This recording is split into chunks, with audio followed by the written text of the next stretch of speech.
Eu desejo ser um instrumento em tuas mãos. Eu desejo transmitir a tua palavra com verdade, com sinceridade. Eu não quero aqui nesse momento, Senhor, falar o que eu penso, o que eu acho, mas eu quero apenas transmitir a tua palavra de uma forma simples, de uma forma clara. O Senhor venha falar aos nossos corações, que seja um momento onde o Senhor venha falar conosco. Esse é o nosso pedido, Pai, no nome de Jesus. A palavra sofrimento e a palavra paciência são duas palavras que estão distantes. São duas palavras que não andam juntas, não combinam. São como água e óleo, não se misturam. Nós não gostamos de sofrer. E quando nós sofremos, a última palavra que nós queremos ouvir é paciência. Quando você está sofrendo, quando você está enfrentando o sofrimento, a última coisa que você gosta de ouvir é uma pessoa falando para você: olha, tenha paciência, espere mais um pouco, aguente mais um pouco. Nós não gostamos de sofrer porque o sofrimento ele nos causa dor. O sofrimento nos causa angústia, nos traz desespero, aflição. E muitas vezes nós fazemos o possível e o impossível para não sofrer. Mas nós que servimos a Deus, nós precisamos entender que por trás de todas as coisas há um Deus que governa. Por trás de todas as coisas há um Deus que está no controle, inclusive do sofrimento. O sofrimento, ele não foge do controle das mãos de Deus. Ele está no controle. E nós que servimos a Deus, nós precisamos entender que nós temos um propósito. Se você é uma pessoa que serve a Deus, a sua vida tem um propósito.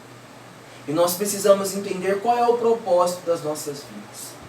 Tem muitas pessoas que pensam que o propósito da vida de uma pessoa que serve a Deus é viver sem sofrimento.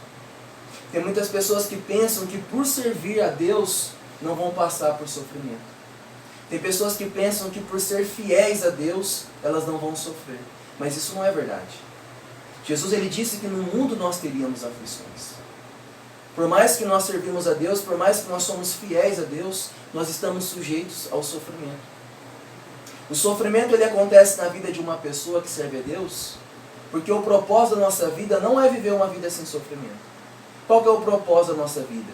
É viver uma vida que glorifica o nome de Deus. É para isso que nós existimos. É para isso que você vive. Se você é uma pessoa que serve a Deus, o propósito da sua vida é glorificar o nome dele. E na sabedoria de Deus, ele também escolheu o sofrimento para glorificar o nome dele. Nós não glorificamos o nome de Deus apenas quando tudo está bem. Nós não glorificamos o nome de Deus quando nós temos saúde, quando nós somos felizes, quando nós temos prosperidade. Mas nós também glorificamos o nome de Deus na doença. Nós também glorificamos o nome de Deus no sofrimento, nas dificuldades. E nós precisamos ter esse discernimento. Muitas pessoas hoje estão distantes de Deus. Muitas pessoas hoje se encontram revoltadas com Deus, porque elas pensaram que por servir a Deus, elas viveriam uma vida sem sofrimento. Isso não é verdade. Nós precisamos ter essa sabedoria, esse discernimento. Nós servimos a Deus e o propósito da nossa vida é glorificar o nome dele. O propósito da nossa vida não é viver uma vida sem sofrimento, porque Deus também escolhe o sofrimento para glorificar o nome dele. Jesus ele tinha esse discernimento. A Bíblia diz que um dia Jesus estava dormindo no barco e aconteceu uma tempestade, e essa tempestade era tão forte que os discípulos pensaram que iriam morrer. Então os discípulos acordam Jesus e dizem: mestre, o senhor não se importa que nós vamos morrer? E a Bíblia diz que Jesus se levantou, acalmou a tempestade, e naquele momento a Bíblia diz que os discípulos se encheram de temor e perguntaram uns para os outros: que homem é esse que até o vento e o mar lhe obedece? E esse mesmo Jesus, que em um dia se levantou e acalmou a tempestade, repreendeu o mal. A Bíblia diz que um dia ele estava indo para a cruz, perto do momento onde ele seria crucificado.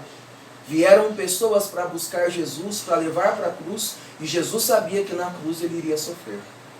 Jesus sabia tudo que ele iria passar na cruz. Jesus sabia que na cruz ele seria abandonado pelos seus discípulos, seria desprezado pela multidão. Jesus sabia que na cruz bateriam em seu rosto, cuspiriam em seu rosto. Jesus sabia que na cruz cada gota do seu sangue seria esvaziada. lá ele beberia do cálice da ira de Deus. Jesus sabia que ia sofrer na cruz. E quando aquelas pessoas vieram para pegar Jesus, Pedro tira a espada e Jesus fala para Pedro: Pedro, guarda a sua espada. Se eu quiser, ora agora, e o Pai envia 12 legiões de anjos para me salvar. Jesus, em meio ao sofrimento, ele não repreendeu o sofrimento. Jesus tinha sabedoria e discernimento para saber que naquele momento o nome de Deus seria glorificado através do sofrimento, através da morte, através da cruz. É esse discernimento que nós temos. Muitas vezes virão o sofrimento na nossa vida. Muitas vezes a enfermidade virá na nossa vida, a crise virá no nosso casamento, virá problemas. E muitas vezes nós vamos nos levantar e repreender o mal no nome de Jesus, e dessa forma o nome de Deus vai ser glorificado.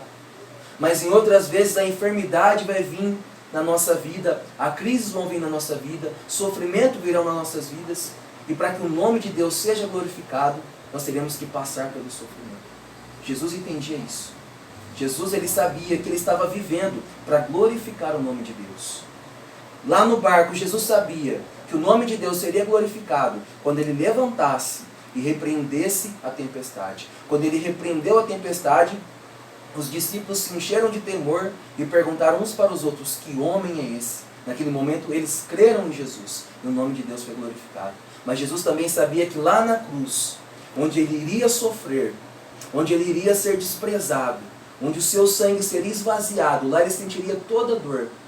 Ele sabia que daquela forma o nome de Deus seria glorificado. E ele não repreendeu o sofrimento. Ele passou pelo sofrimento. E nós temos que ter essa sabedoria. Haverá momentos que você vai se levantar em meio ao sofrimento e você vai repreender o mal. Mas haverá momentos que você vai ter que passar pelo sofrimento. Porque o que importa é o nome de Deus ser glorificado na sua vida. Tiago, ele escreve uma carta num período onde havia perseguições. Tiago, ele escreve uma carta para os judeus que haviam se convertido ao cristianismo. Naquele tempo, uma pessoa que cria em Jesus, ela passava por perseguições. Naquele tempo, quando um judeu ele se convertia ao cristianismo, ele era abandonado pela família. Naquele tempo, quando um judeu ele se convertia ao cristianismo, ele perdia o seu emprego. Ele passava fome, passava necessidades. Ele era preso, ele era morto. Estevão foi morto por causa do Evangelho. E muitos outros foram mortos por causa do Evangelho. Então o sofrimento ele faz parte da vida do cristão. E Tiago ele escreve para aqueles irmãos que estavam sofrendo. E Tiago diz assim: meus irmãos, tenham paciência. Em meio ao sofrimento, talvez hoje você está aqui e você está passando por algum sofrimento. E você tem orado, você tem repreendido esse sofrimento e o sofrimento continua. Saiba, isso é um sinal de que você vai ter que passar por esse sofrimento para que o nome de Deus seja glorificado. E em meio a esse sofrimento, o que você precisa é de paciência. Tiago diz que nós devemos ter paciência. Haverá sofrimento que nós vamos repreender e ele vai embora. Mas haverá sofrimento que nós vamos passar e nós vamos ter paciência. Teremos que ter paciência. Aí talvez você possa pensar assim: mas como que eu vou ter paciência no meu sofrimento?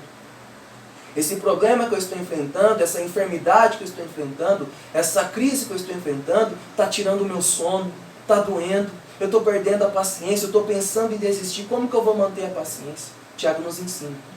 Como manter a paciência em meio ao sofrimento? Tiago diz: meus irmãos, tenham paciência, fortaleçam o seu coração, para que você não perca a paciência em meio ao sofrimento, para que você não pense em desistir em meio ao sofrimento. Fortaleça o seu coração. Como que você fortalece o seu coração? Em primeiro lugar, lembrando das promessas de Deus. Há muitas promessas de Deus para você. Deus ele prometeu que pode uma mãe se esquecer de um filho, mas ele não se esquece de você. Ele disse que estaria com você todos os dias. Você não está sozinho para passar por esse sofrimento. Deus está com você. Ele cuida de você. Deus ele disse, a palavra de Deus diz que o choro pode durar uma noite, mas a alegria vem de manhã. Então nós temos promessas que demonstram o amor e a misericórdia de Deus. E a palavra de Deus diz que nós devemos trazer à memória aquilo que nos traz esperança. Para que você não perca a paciência em meio ao sofrimento. Para que você não pense em desistir. Lembre das promessas de Deus, porque elas são verdadeiras. Elas vão se cumprir. E nós precisamos, em meio ao sofrimento, trazer à memória aquilo que nos traz esperança. Em segundo lugar, Tiago diz assim: meus irmãos, tenham paciência. Fortaleçam o seu coração. Pois a volta do Senhor está chegando, a vinda do Senhor será breve. Ele está voltando. Como que eu não vou perder a paciência em meu sofrimento? Quando eu vivo uma vida reconhecendo que Jesus está voltando. E pode ser hoje. Muitas vezes nós vivemos a nossa vida e nós pensamos que Jesus não vai voltar. Muitas vezes nós vivemos a nossa vida e nós pensamos que Jesus ele vai voltar daqui 100 anos, daqui 200 anos, mas pode ser hoje. Todos os sinais que Jesus disse estão se cumprindo. Ele está voltando. A vinda dele está próxima. E a palavra de Deus diz que o dia que Jesus voltar e você estiver na presença dele, ele vai enxugar dos seus olhos todas as lágrimas. Então quando Jesus voltar, todo o seu sofrimento, todos os seus problemas vão desaparecer. Isso pode ser hoje. Pode ser hoje a vinda de Jesus. Toda vez que você estiver passando por um sofrimento e você tem que ter paciência, lembre, Jesus está voltando. Ele pode voltar agora. E quando ele voltar, todo o meu sofrimento, todos os meus problemas vão desaparecer.